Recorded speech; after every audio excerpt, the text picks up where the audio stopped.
Eterno Deus, estamos diante da Tua presença, Senhor, do Teu trono de graça, pedindo, Pai, para que o Teu Espírito esteja atuando, Senhor, em nossas vidas, para o entendimento da Tua palavra, para que possamos entregar, Senhor, o louvor que é devido a Ti, Senhor. Tudo que somos, tudo que temos, Senhor, pertencem a Ti. Nós queremos Te adorar, Senhor, Te louvar, com o nosso tempo, com a nossa força, com o nosso vigor, Senhor, tendo investido, Senhor, na Tua obra, anos e anos e anos, Senhor, na Tua presença, no louvor da Tua glória, Senhor. E mesmo que fosse tudo entregue a Ti, nós não seríamos dignos da Sua glória, Senhor, da Sua graça. Nós estamos selados com o Teu sangue, porque o Senhor nos amou, e agradecemos por isso, Senhor. Isso é graça, isso é o que nos salva, isso é o que importa, Senhor. E tudo que nós queremos reconhecer e declarar, Senhor, é que aceitamos a Tua graça e amamos a pessoa de Deus, o Pai, o Filho e o Espírito Santo, Senhor. Em nome de Jesus que eu oro. Amém.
chamada Jericó,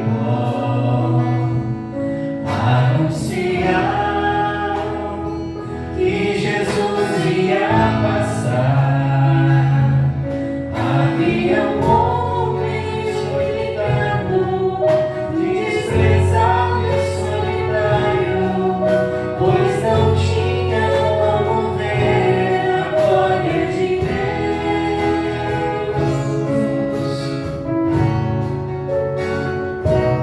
Mas quando ouviu que por ali ia passar um homem que tudo podia resolver, então em seu coração despertou a esperança. Naquele instante bateu a boa assim: Jesus, filho de Davi, tenha compaixão de mim. Jesus, filho de Davi, atende o meu clamor.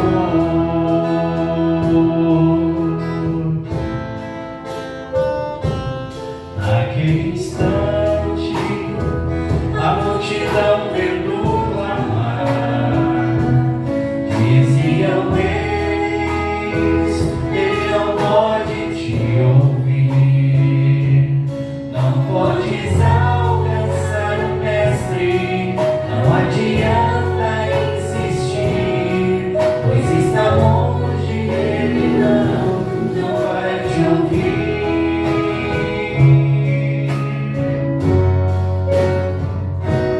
Mas ele não se importou com a multidão, pois a bênção queria ele receber. Então Jesus mandou chamar esse homem que gritava, pois o clamor ao mestre chegou, dizendo assim: Jesus, filho de Davi, tenha compaixão de mim. Jesus, filho de Davi, atende o meu clamor. Jesus, filho de Davi, tenha compaixão de mim. Jesus, filho de Davi, atende o meu clamor. Jesus, atendendo a ele, disse: vai, filho, a tua fé te curou, a tua fé te salvou.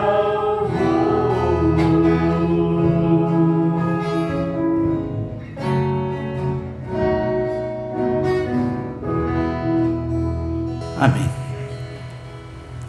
Não aguentei. Essa história é emocionante,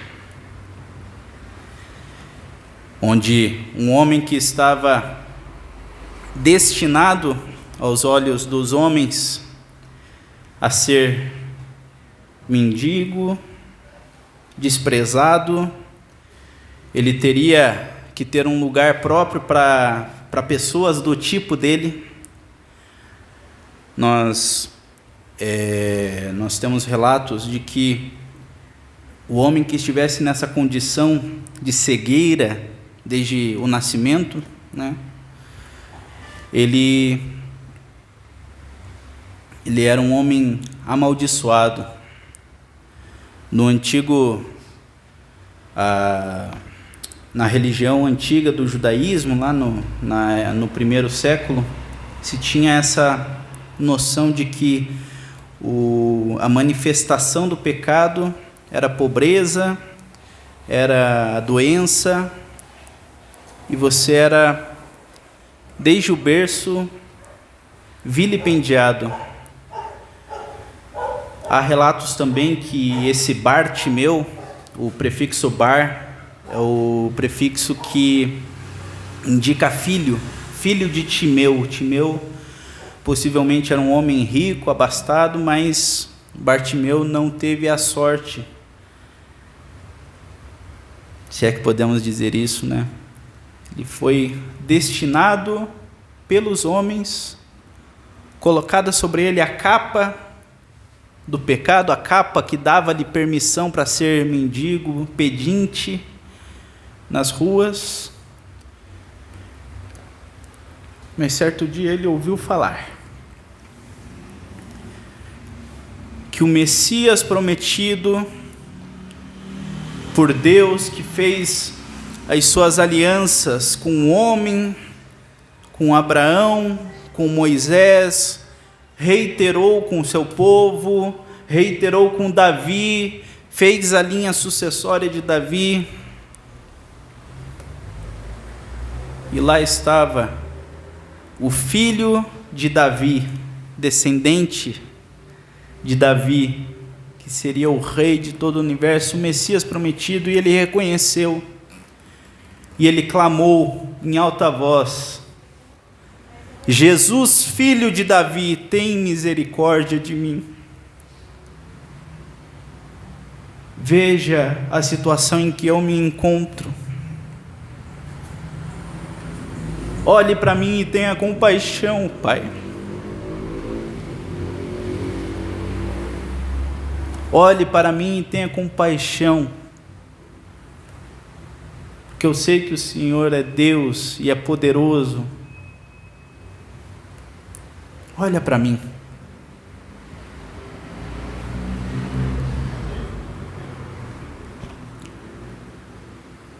E ele precisou ouvir, em algum momento da sua vida, ele precisou ouvir que existia esse tal de Jesus, e ouviu sobre os milagres, e ouvia sobre a purificação de pecados, e ouviu, e ele ainda assim se identificou, e falou: eu preciso da solução, porque ou alguém pecou, ou os pais do Bartimeu pecaram, ou o próprio Bartimeu tinha pecado, e ele carregava sobre si aquela culpa. Não estou falando da teologia deles, que eles acreditavam na época, mas ele carregava sobre si aquele peso tremendo de que eu sou pecador, eu sou pecador, eu sou pecador, e eu não tenho salvação. Eu estou destinado a ser pedinte, mendigo. Mas Jesus te convida para você aceitar a sua condição, colocar a sua capa do pecado de lado e se revestir com a capa de Cristo, se revestir com o sangue de Cristo, entregar a sua condição nas mãos de Cristo, para que você possa ser liberto e salvo. Essa é a verdadeira conversão, essa é a transformação da vida do homem.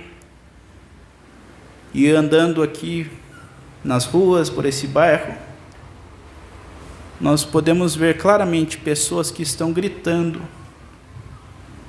Jesus, filho de Davi, tem compaixão de mim. E muitos têm procurado esse Jesus em lugares que não pregam sobre ele, em igrejas que, em vez de falarem sobre Jesus, falam do dinheiro que ele pode dar, falam da condição que ele pode dar, falam de milagres, falam de transformações materiais, falam de coisas que são secundárias. Jesus não é uma pessoa com quem você faz troca de dinheiro, de presentes, de esforço. Jesus é uma pessoa que precisa ter um relacionamento contigo. E todos aqui nesse bairro precisam saber disso. E todos dentro dessa igreja precisam saber disso e ter essa confiança. E todos precisam clamar e reconhecer que Jesus Cristo é o Senhor. Amém?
Os irmãos podem se assentar. Estamos diante da palavra do Senhor mais uma vez. Vou pedir aos irmãos que abram as suas Bíblias lá no livro de Atos, no capítulo 9, versículo 36. A partir do 36 faremos a leitura. Hoje eu poderia ter trazido aquele, não sei o nomezinho, mas um bonequinho que eu ganhei quando a gente foi lá na praia, né, do Raiva, que hoje nós vamos falar de um personagem bíblico, o apóstolo Pedro, que ele tinha seus momentos de raiva, né? Explodia, era intempestivo, era uma pessoa talvez difícil, que você não quisesse enfrentar, mas um homem abençoado, usado por Deus, teve um ministério que ecoa até os dias de hoje. Amém? Vou pedir para os irmãos se colocarem em pé, para fazermos a leitura. Atos 9, a partir do versículo 36. Havia em Jope uma discípula por nome Tábita, nome este que traduzido quer dizer Dorcas. Ela era notável pelas obras, pelas esmolas que fazia. Ora, aconteceu naqueles dias que ela adoeceu e veio a morrer. E depois de a levarem, puseram-na no cenáculo.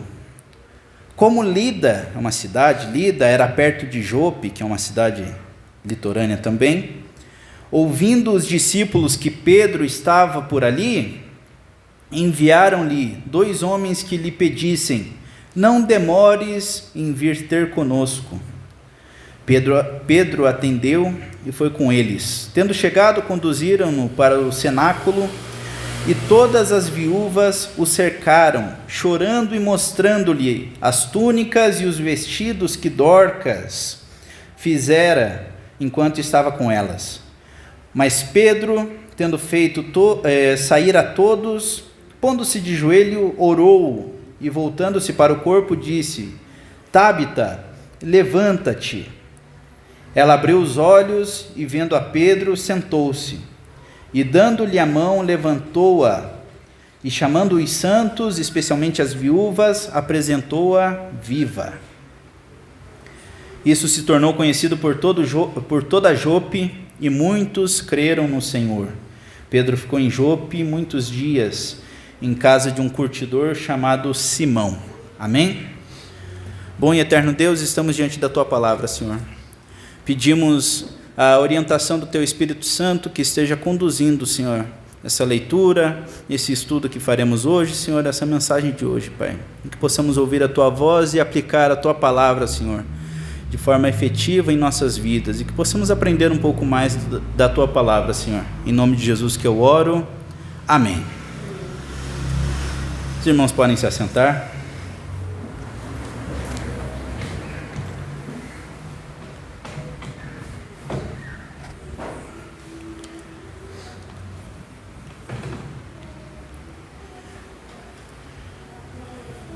Nesse ponto da história aqui, em Atos capítulo 7, a Bíblia virou aqui, né? Capítulo 8, 9, então virou bastante. Agora eu entendi o drama do pastor Ismael. Tá certo, mas tá tudo bem. Nesse momento aqui, agora Atos 9, nós estamos localizados na história após a ascensão de Cristo, mais ou menos ali pelo ano 30, né? E o livro de Atos, ele vai contando uma narrativa do crescimento e da evolução, do surgimento da igreja como igreja primitiva. E durante todos os capítulos do livro de Atos, nós temos, em primeiro lugar, como protagonista, os atos de Deus, os atos do Espírito Santo.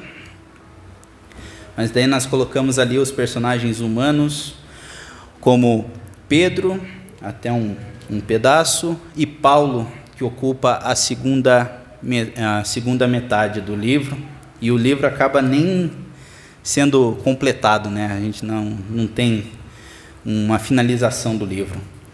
Mas aqui nós estamos localizados na era da igreja primitiva.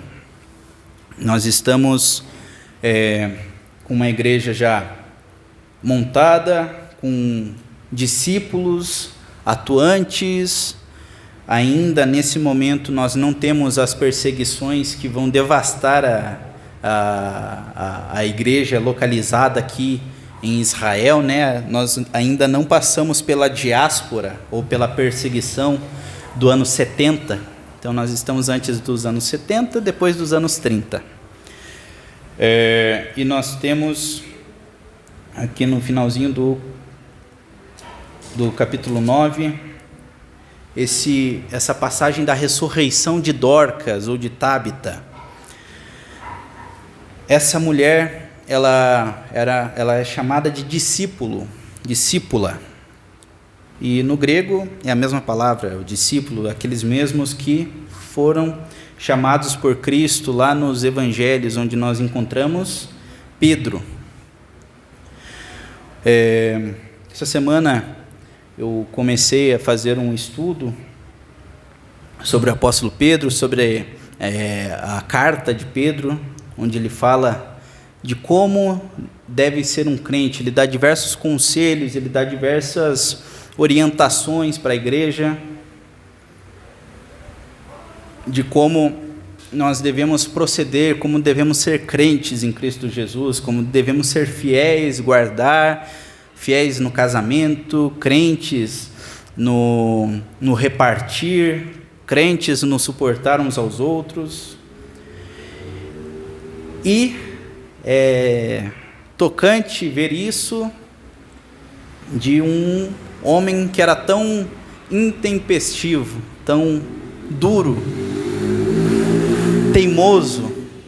Acho que todo mundo conhece alguém que é muito teimoso, que dá trabalho, né?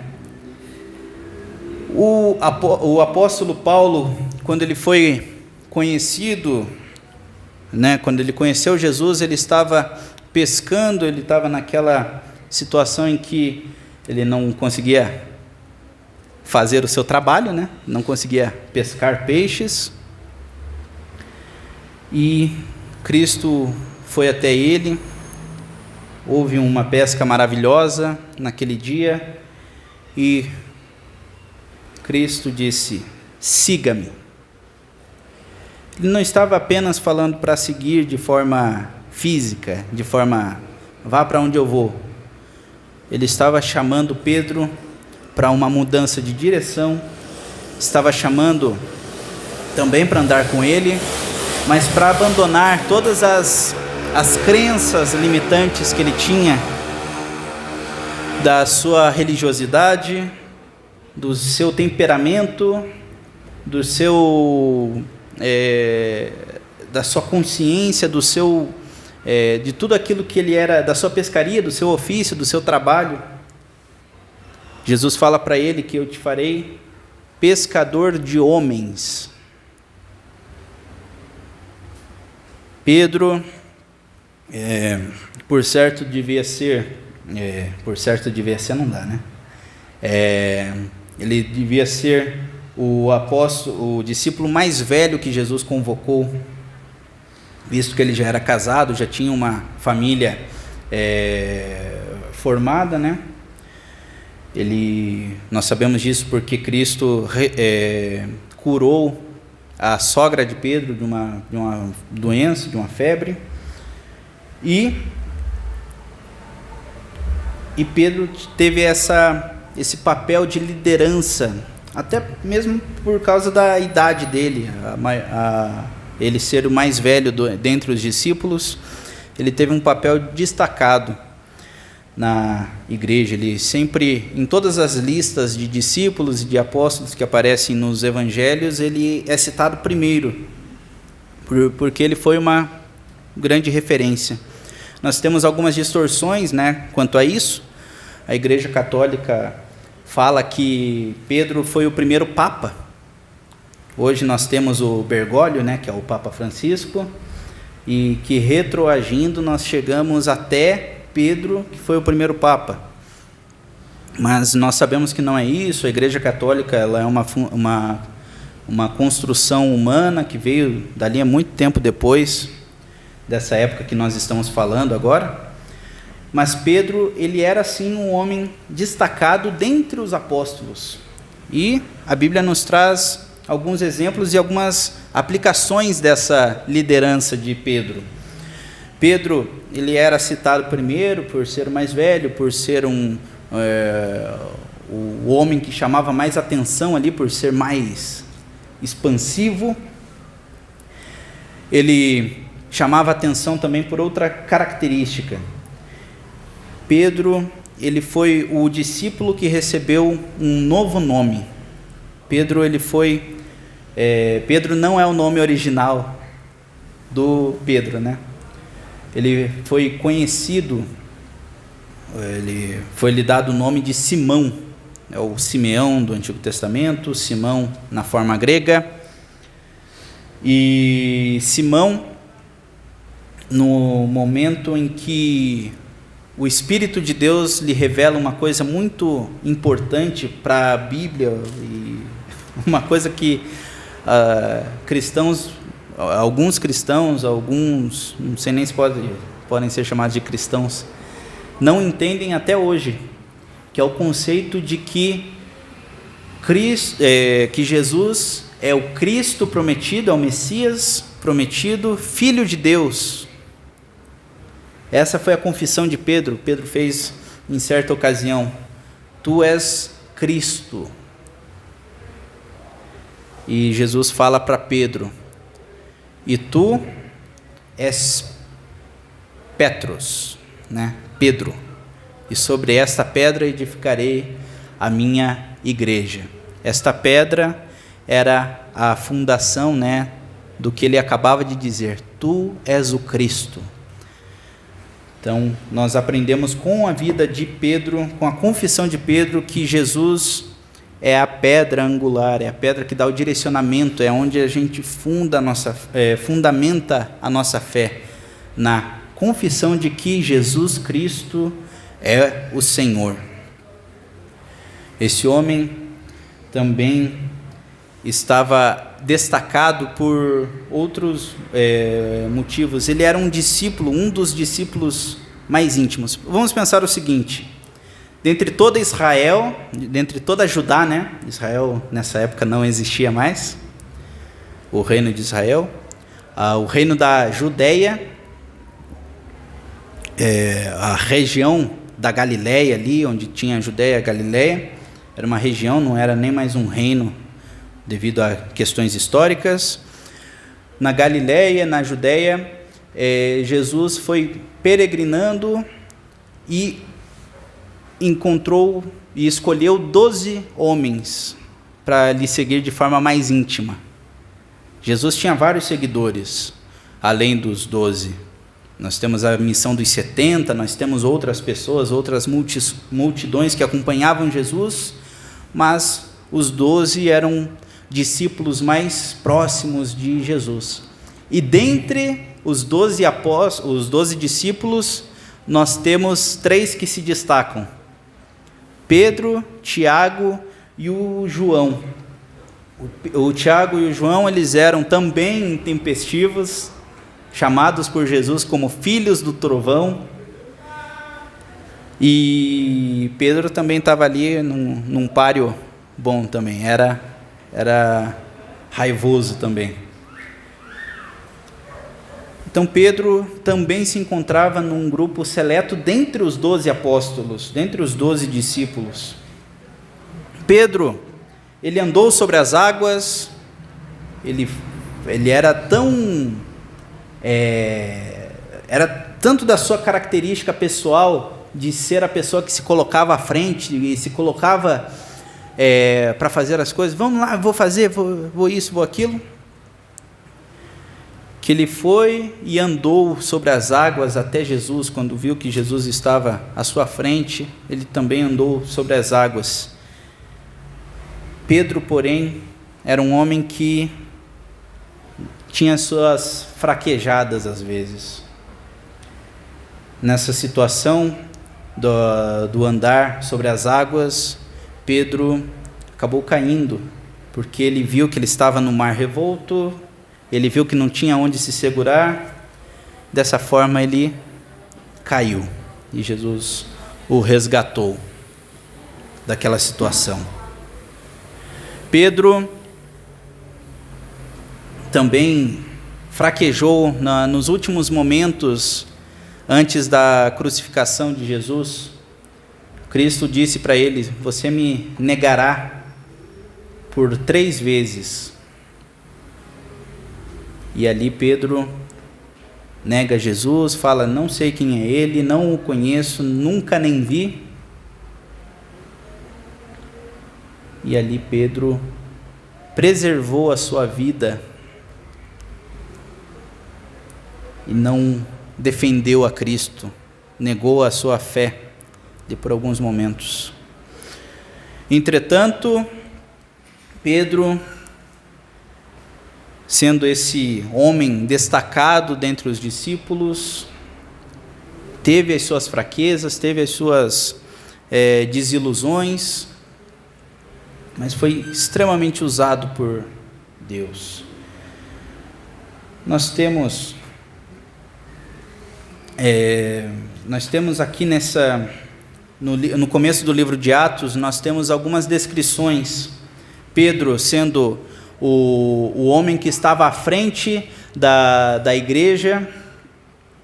No capítulo 2 nós temos o episódio do Pentecostes. Pentecostes era uma festa judaica que acontecia 50 dias depois da Páscoa.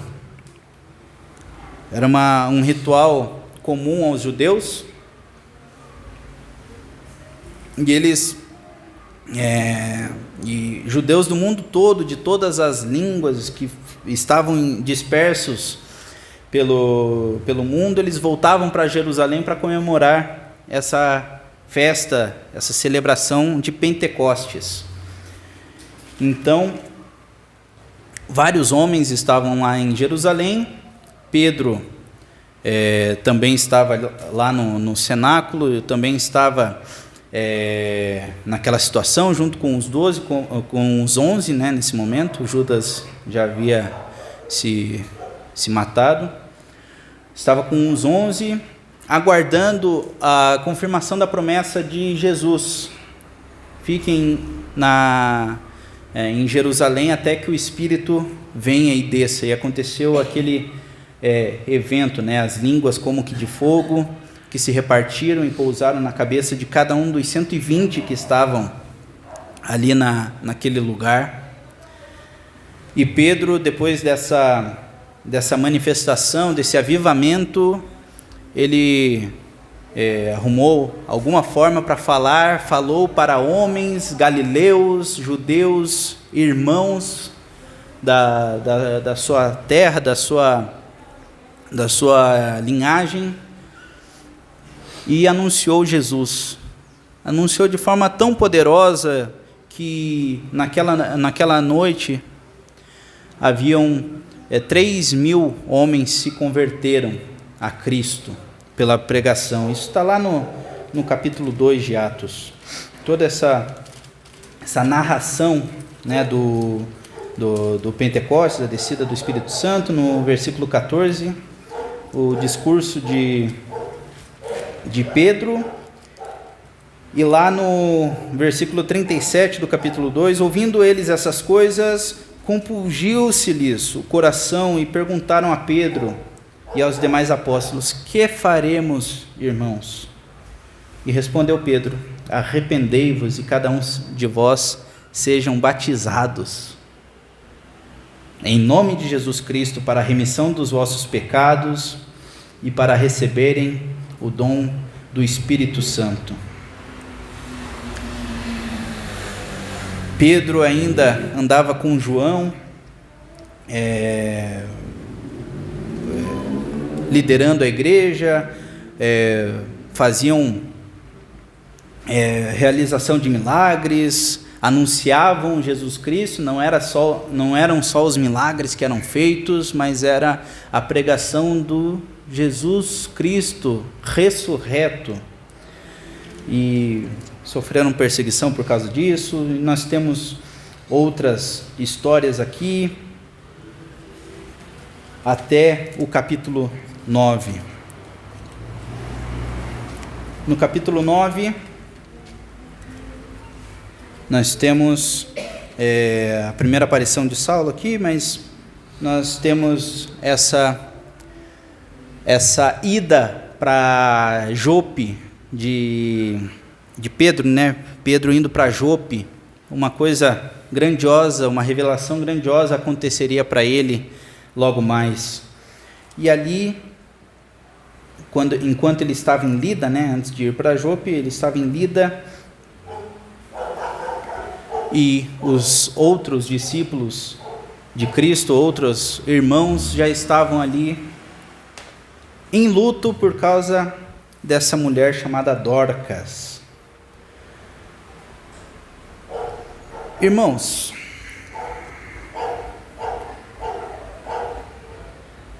Pedro foi um homem difícil, um homem duro, um homem com muita raiva, que explodiu algumas vezes.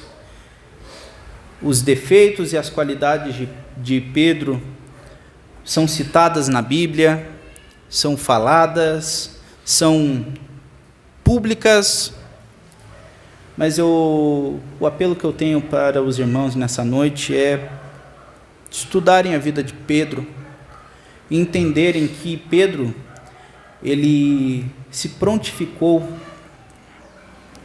certamente mediante também ao reconhecimento que o Espírito Santo lhe deu, de que ele era o Cristo, o Filho do Deus vivo.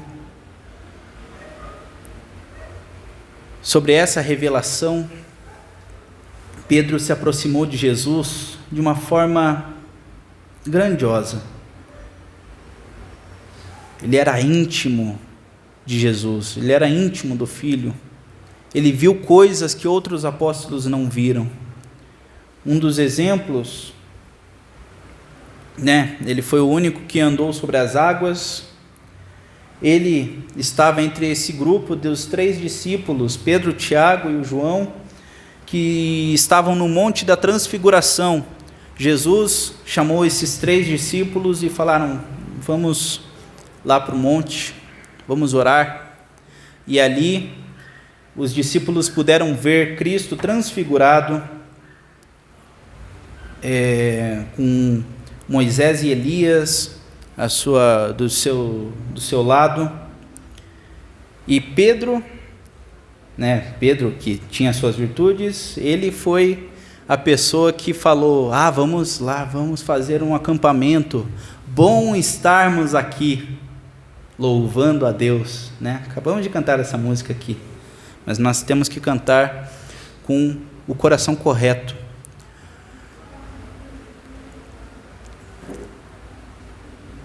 O importante é que Pedro, reconhecendo que Jesus Cristo era o Filho de Deus, que tira o pecado do mundo, ele buscou ter proximidade com Cristo.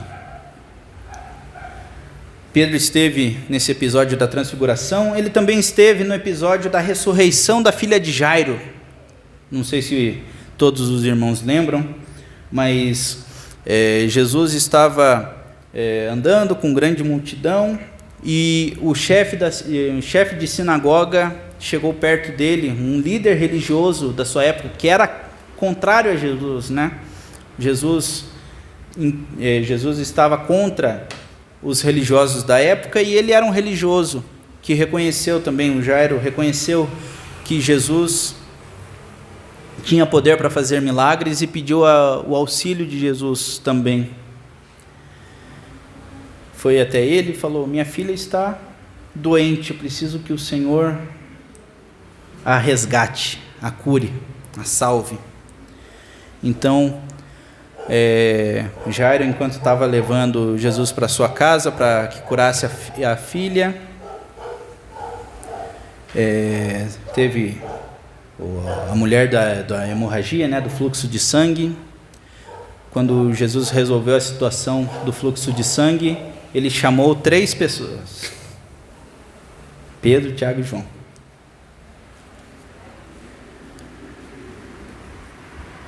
Ele não permitiu que ninguém mais lhe acompanhasse. Ele se despediu da multidão, ele se despediu dos seus discípulos. Ele chamou 3 dos discípulos, Pedro, Tiago e João. O pai e a mãe dessa menina foram até a sua casa. A menina acabou morrendo e falaram: não importunes mais o mestre, não incomode mais o mestre, porque a sua filha já faleceu. Mas Jesus levou, ressuscitou, deu vida nova àquela menina. Talita cumi, estendeu as mãos para aquela moça, e ali se fez manifesta mais um ato gracioso de Jesus. Vamos ver isso lá em Lucas, no capítulo 8, a partir do versículo 49. Nós temos esse relato de Lucas.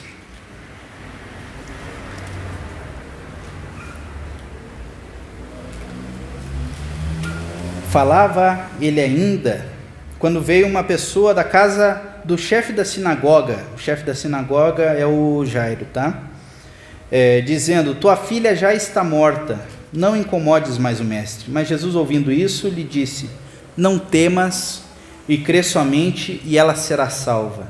Tendo chegado à casa, ninguém permitiu que entrasse com ele, senão Pedro, João e Tiago, bem assim o pai e a mãe da menina. E todos choravam e pranteavam, mas ele disse: não choreis, ela não está morta, mas dorme. E riram-se dele, porque sabiam que ela estava morta. Entretanto, tomando-a pela mão, disse-lhe em alta voz: menina, levanta-te. Voltou-lhe o espírito imediatamente e se levantou, e ele mandou que lhe dessem de comer. Seus pais ficaram maravilhados, e ele lhes advertiu que não contassem a ninguém o que lhe havia ocorrido.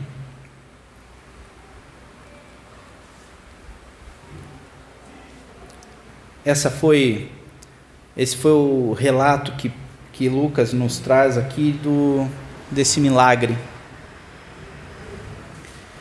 Pedro teve essa experiência, ele viu o modo de Jesus agir. E vamos voltar para o texto de Dorcas, lá em Atos 9, a partir do versículo 40. Olha que coisa bonita. Mas Pedro, tendo feito sair a todos, pondo-se de joelho, orou, e voltando-se para o corpo, disse: Tábita, levanta-te. Ela abriu os olhos e, vendo a Pedro, sentou-se. E dando-lhe a mão, levantou-a e, chamando os santos, especialmente as viúvas, apresentou-a viva.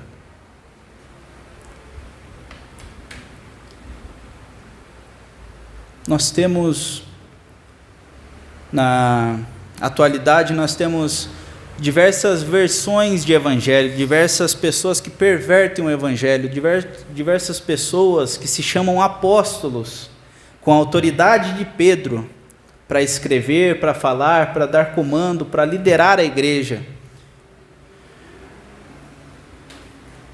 E eu tenho, na minha função como ministro do Evangelho, dizer para todos, para que ninguém se engane, que os apóstolos modernos, todo aquele que se chama apóstolo hoje em dia, ele é falso. Isso nós temos motivos bíblicos. A Bíblia fala que você precisa ter visto o batismo de Jesus e você precisa ter visto a morte e a ressurreição, ter acompanhado o ministério de Cristo inteiro para que você pudesse ser um apóstolo. E eu creio que ninguém está vivo hoje com 2000 anos, pelo menos, né? Isso, meus irmãos,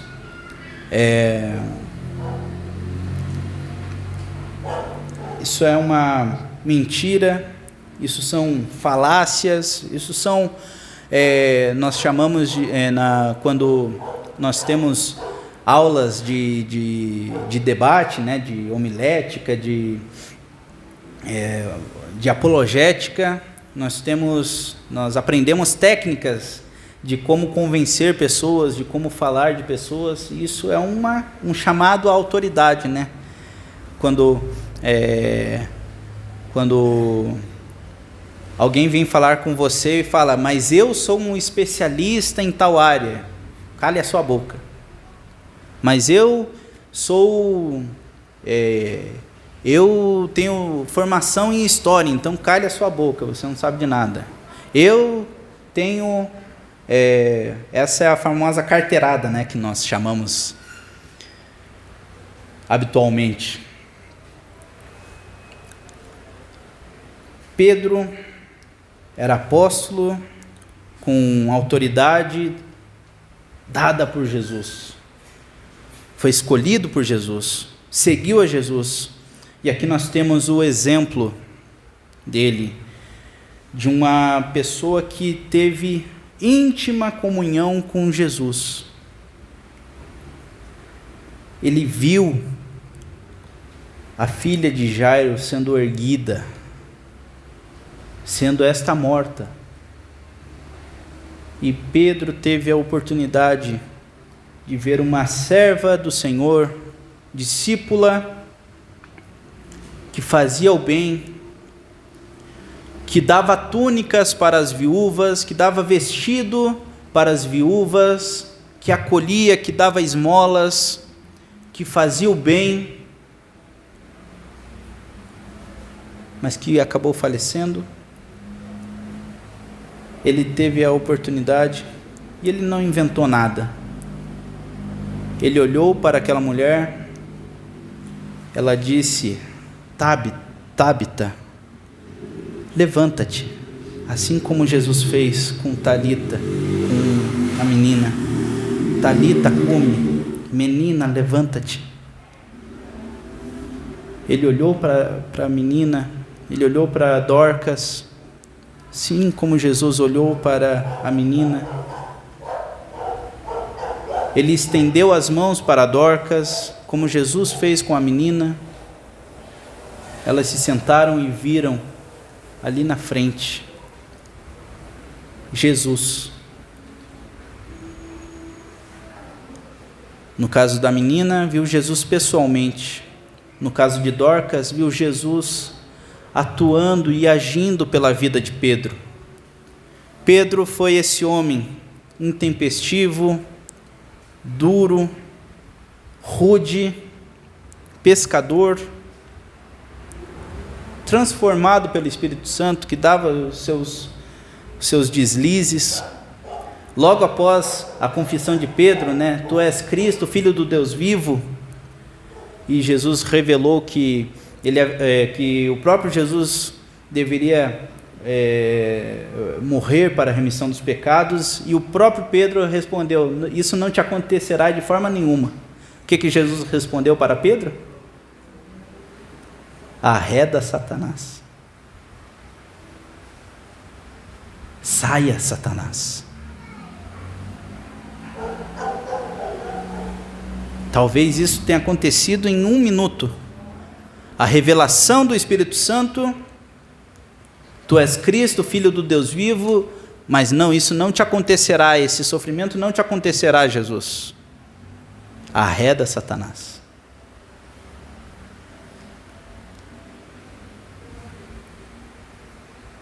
Pedro tinha tudo para vangloriar-se, para se achar o preferido de Cristo, para se achar o bonzão, para se achar o grande líder, o bambambam, mas ele foi humilde em receber a repreensão de Cristo, ele foi humilde para aprender, ele foi humilde para mudar a sua personalidade,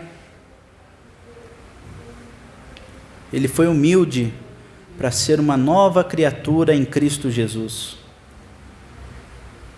E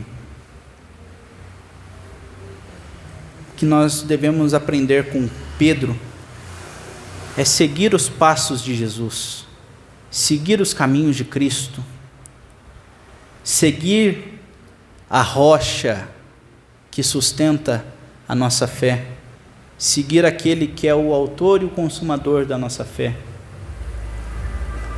Pedro, em suas epístolas, ele dá conselhos da ordem de santidade, do corpo, dos deveres, do casamento, do amor, da longanimidade, da paciência, da pureza.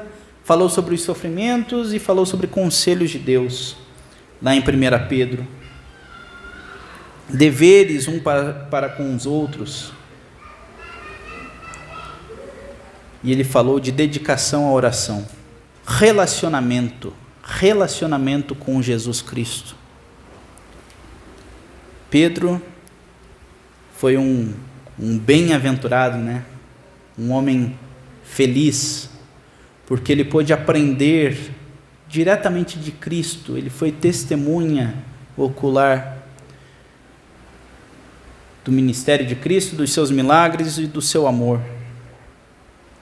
Mas hoje nós podemos ter o mesmo acesso a Cristo, a Deus Pai, pelas orações, nos amando mutuamente, experimentando da graça de Cristo, tocados pelo Espírito Santo. E é isso que nós devemos aprender com Pedro. Líder da igreja, poderia encher-se de si mesmo, mas ele escolheu se encher do Espírito Santo, para que fosse salva sua alma, sua vida, o seu caráter, e se tornar esse homem que influencia tanta gente, até os dias de hoje. Amém?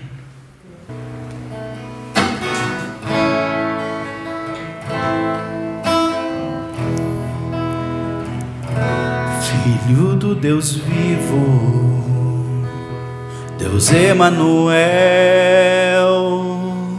o Deus Criador da terra e céu, de tudo és Senhor. És autor da vida, e a minha eu te dou. Me rendo e te entrego de coração todo o meu amor. E não me canso, quero contemplar a tua face, erguer as mãos e sempre bem dizer tua majestade. Pois creio em ti e sei que nenhum mal irá prevalecer. Tu és meu Deus e aonde irei sem ti pra me valer?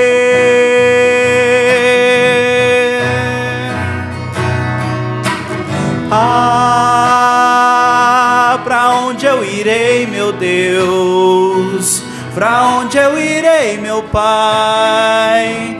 Pois tens a vida eterna.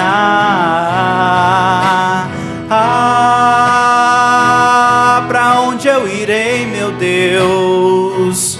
Pra onde eu irei, meu Pai? Só tu és o caminho, Filho do Deus vivo, Deus Emanuel, o Deus Criador da terra e céu, de tudo és Senhor. És autor da vida, e a minha eu te dou. Me rendo e te entrego de coração todo o meu amor. E não me canso, quero contemplar a tua face, erguer as mãos e sempre bendizer tua majestade. Pois creio em ti e sei que nenhum mal irá prevalecer. Tu és meu Deus e aonde irei sem ti pra me valer?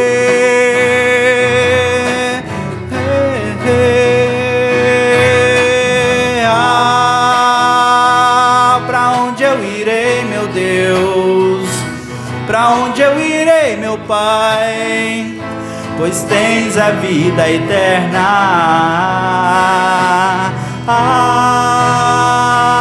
Pra onde eu irei, meu Deus? Pra onde eu irei, meu Pai? Só tu és o caminho.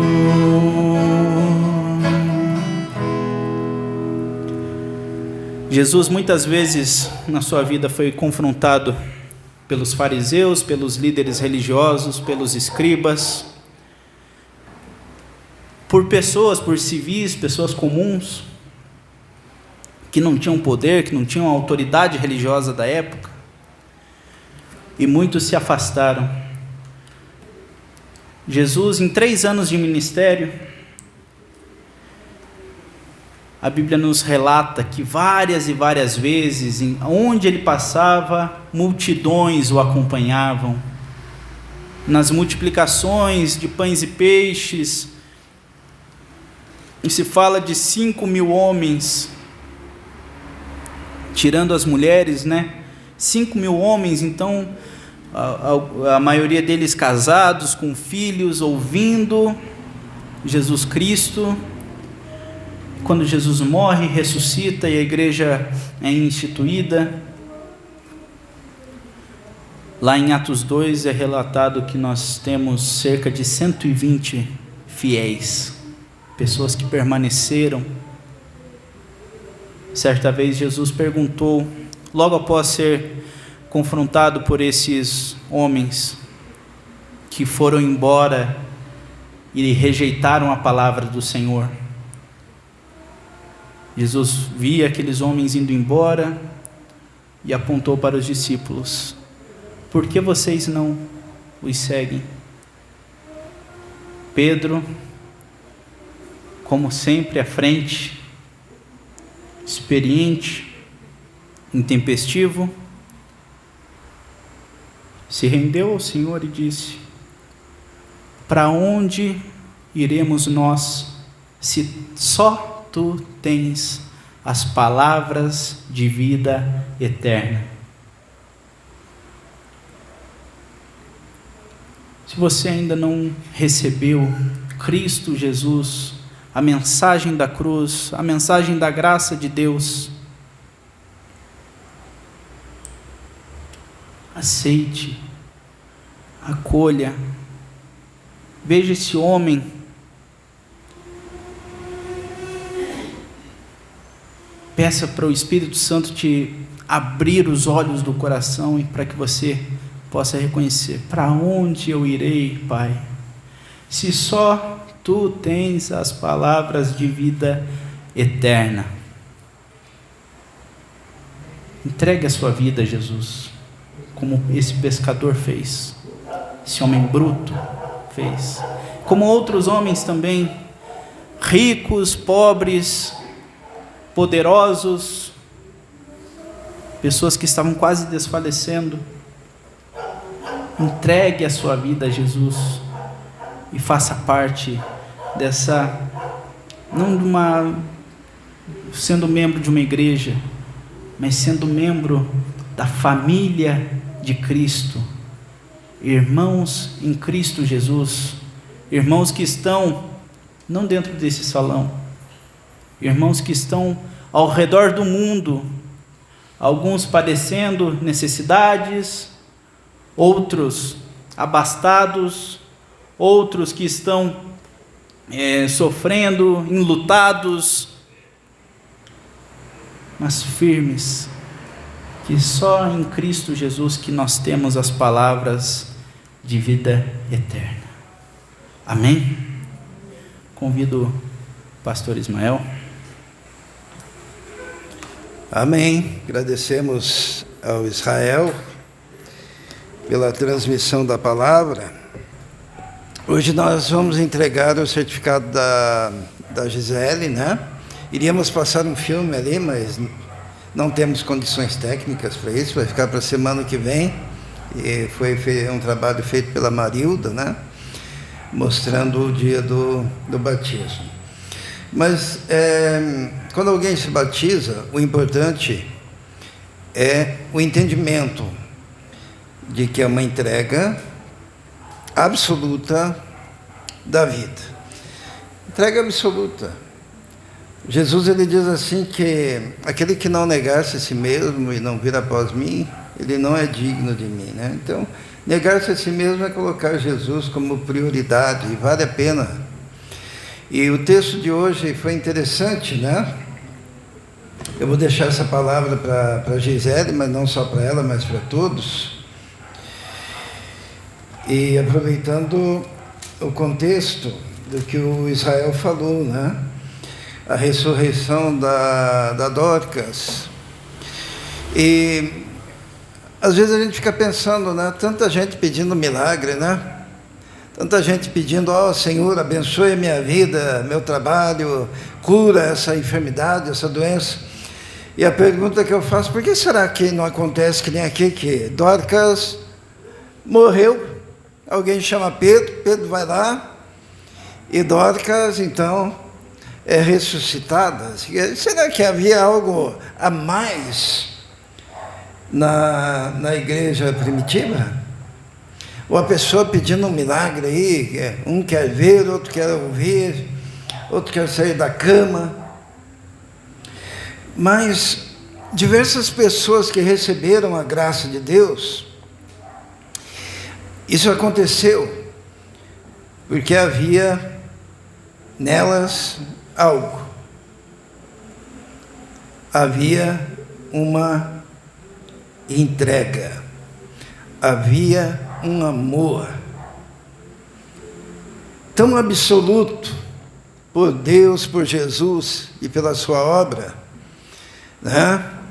No caso aqui, como que era essa discípula? Dorcas, o que diz lá? O Israel já leu, né?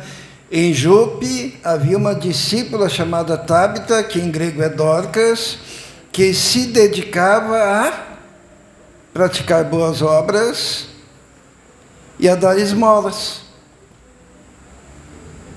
Interessante isso, né? Dorcas, então, e quando Pedro chega, a mulherada das viúvas lá, porque viúva, leia-se pessoa que está desamparada do marido e dos filhos, as viúvas chegam e dizem, olha só as roupas que ela fazia. Hoje nós fazemos bem menos, muitas vezes, porque não tem tempo, né?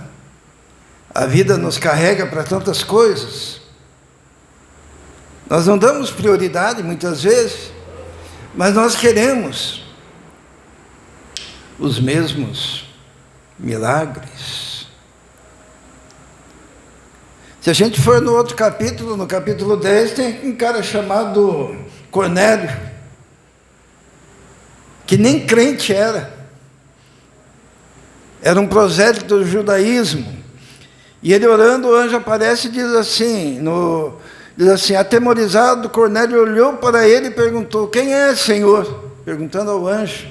O anjo respondeu, suas orações e esmolas subiram como oferta memorial diante de Deus. Deus ouviu, Deus viu e ouviu a sua oração e a sua conduta. Tem gente que quer milagre, quer até que anjo apareça, mas não se pode falar nada da pessoa. Quer uma cura, mas nem na igreja não consegue ficar, só se sobrar tempo.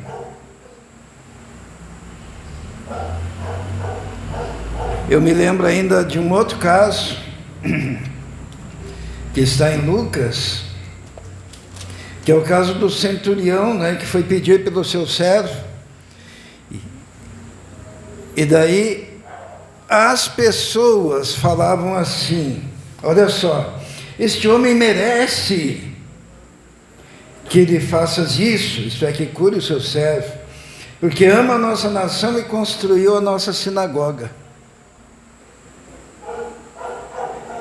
Então, o centurião construiu a sinagoga, seria a igreja daquela região. Teve que pôr a mão no bolso, teve que se dedicar. Dorcas dava esmola, fazia roupas para as viúvas, era dedicado. Cornélio, Deus viu e ouviu as suas orações e viu as esmolas que ele dava. Esmola não é que nem hoje em dia a gente pensa que esmola é dar uns trocados para alguém que para a gente no sinaleiro. Naquela época a ideia era ajudar os necessitados, né? E para ajudar os necessitados não é se dar R$1 para o necessitado, é você investir no indivíduo, colocar ele para estudar, pegar ele e ele arruma um emprego e ele vai mudar de vida. É investir. Daí eu vejo um indivíduo pedindo: ah, Senhor, eu quero ver. Daí acho que Deus olha e diz: eu também quero ver o que você está fazendo, como você tem sido. Isso é muito grave. Eu, como pastor, às vezes eu olho e penso assim: ó, essa pessoa está querendo, mas está difícil receber. Porque na primeira oportunidade que tem, ela escolhe outras coisas e não as coisas de Deus. Aqui mesmo na igreja eu vejo pessoas que receberam graças de Deus. E quando eu olho o caráter dessas pessoas, eu vejo pessoa dedicada, não falta, é dizimista, é ofertante. Se tiver que ir em qualquer canto aí para fazer um trabalho com pobre, com necessitado, com criança, é a primeira a ir. E recebe a graça. Eu ouvi um testemunho ontem que eu achei emocionante. Falou assim: eu sou muito abençoada, né? E falou isso só porque não estava espirrando no meio daquela poeira. Não é de graça, é pela graça. Eu vejo gente progredindo na vida aqui na igreja, mas daí você vai olhar a vida deles, eles são fiéis, não faltam, pontuais, dizimistas, entregando a vida todo dia.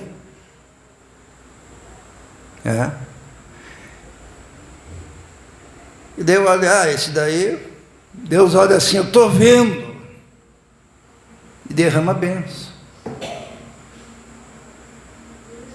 Não é uma troca, mas é que Deus quer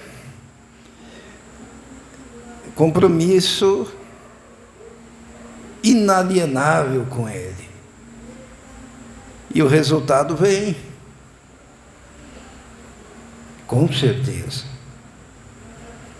Por isso que muitas vezes até eu oro pela pessoa, né, pela cura, mas eu penso assim: poxa, primeiro tem que curar a agenda, para depois curar o corpo. Porque com essa agenda é quase impossível. Você quer toda a ação e nenhum compromisso. Por isso que hoje, que é um dia muito especial, eu dedico essas palavras a todos e incentivo a continuarem com uma fidelidade sem expectativa de troca. Fidelidade só porque ama Jesus. Mas saiba que isso vai trazer um resultado extraordinário na sua vida. Esse foi o nosso compromisso no dia que nós descemos as águas. Tenho certeza que é o compromisso da Gisele também, né? Eu quero chamar a Gisele que vem aqui na frente. E eu queria dizer para a Gisele que eu fiquei em dúvida sobre duas formas do certificado. Alguém tem uma caneta? Precisa de uma caneta. Eu fiquei em dúvida, Gisele, sobre duas formas do certificado, e daí eu resolvi te dar os dois, tá? Você pode colocar no quadro qual você achar melhor, tá? Mais bonito. Vamos ver se você escreve aqui.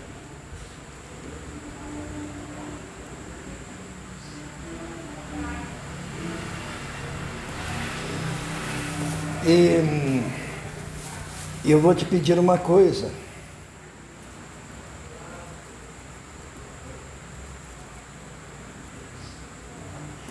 Algo que será muito difícil, tenho certeza.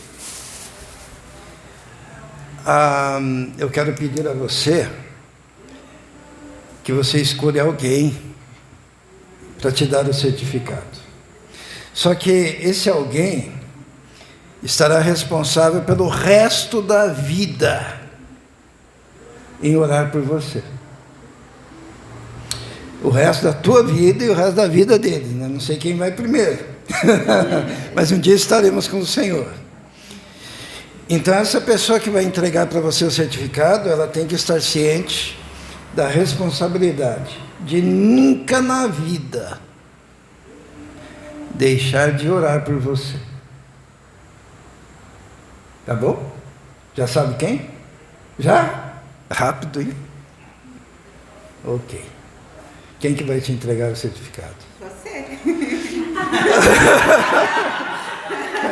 Eu? É. Tá bom. Responsável de orar por mim. Espero que você ache bonito, né? Bonito. Eu já deixei.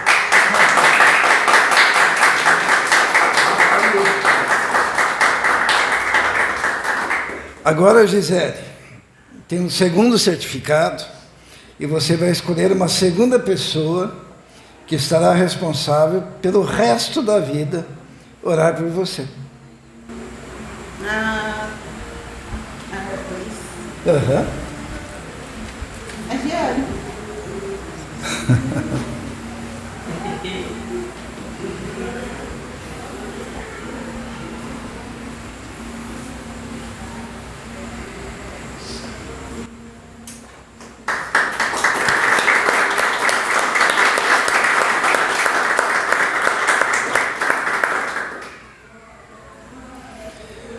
Amém.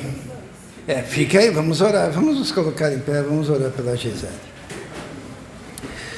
Senhor nosso Deus, nosso Pai, coloca a vida da Gisele, que fez esse compromisso diante de Ti. Sabemos que há tempo ela já o recebeu como Salvador e Senhor da sua vida, mas obedeceu à ordenança do batismo, Senhor, há 2 semanas. Nós colocamos ela diante do Teu altar e Te louvamos pela obediência que ela fez diante de Ti, pelo testemunho público que deu.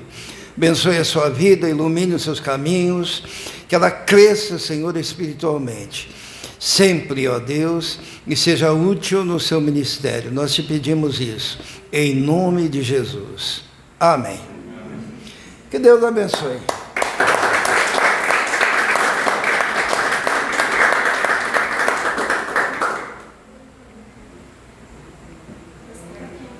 Eu também?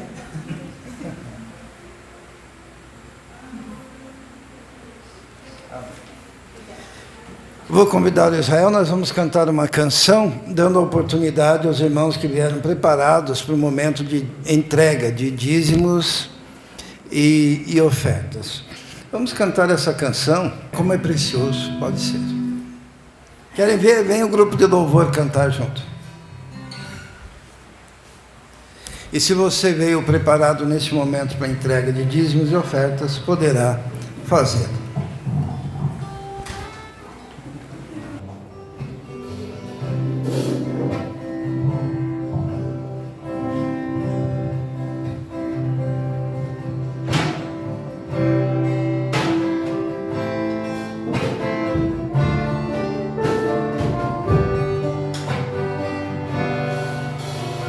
Como é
Amém. Teremos as atividades normais durante a semana. Lembrando que o culto de oração é na quarta-feira.